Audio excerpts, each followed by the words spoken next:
সেনানিবাসের অভ্যন্তরে প্রাণ রক্ষার্থে রাজনৈতিক ব্যক্তিবর্গ সহ মোট ৬২৬ জনকে বিভিন্ন সেনানিবাসে আশ্রয় প্রদান করা হয়। রোববার সকালে এক সংবাদ বিজ্ঞপ্তিতে এই তথ্য জানিয়েছে আন্তঃবাহিনী জনসংযোগ পরিদপ্তর আইএসপিআর। জানানো হয়, গত ৫ আগস্টে রাজনৈতিক পট পরিবর্তনের প্রেক্ষাপটে সারা দেশে আইনশৃঙ্খলা পরিস্থিতি ব্যাপক অবনতি হয়। এ সময় প্রাণনাশের আশঙ্কায় কতিপয় রাজনৈতিক ব্যক্তি সহ বিবিধ নাগরিকরা সেনানিবাসে আশ্রয়ের প্রার্থনা করেন। এর প্রেক্ষিতে বিচার বহির্ভূত হত্যাকাণ্ড রোধ, জীবন রক্ষা ও আইনের শাসনসম্মত রাখার লক্ষ্যে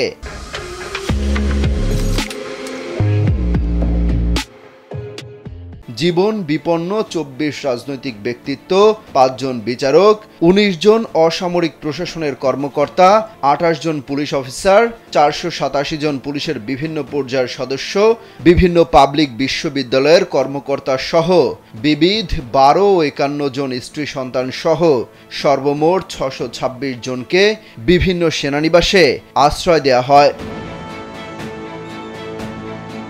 বিজ্ঞপ্তিতে আরও বলা হয়, পরিস্থিতির উন্নতি সাপেক্ষে ৬১৫ জন স্ব-উদ্যোগে সেনানিবাস ত্যাগ করে। আশ্রয় প্রদানকৃত ব্যক্তিবর্গের মধ্য থেকে এ পর্যন্ত ৪ জনকে তাদের বিরুদ্ধে আনীত অভিযোগ মামলার ভিত্তিতে যথাযথ আইনি প্রক্রিয়া অনুসরণ করে আইনশৃঙ্খলা রক্ষাকারী বাহিনীর কাছে হস্তান্তর করা হয়েছে। বর্তমানে আশ্রয়প্রাপ্ত ৩ জন, তাদের পরিবারের ৪ জন সদস্য সহ মোট ৭ জন সেনানিবাসে অবস্থান করছে। এক্ষেত্রে সেনাবাহিনীর পক্ষ থেকে সংশ্লিষ্ট মন্ত্রণালয়কে সব তথ্যাদি প্রদান করা হয়েছে।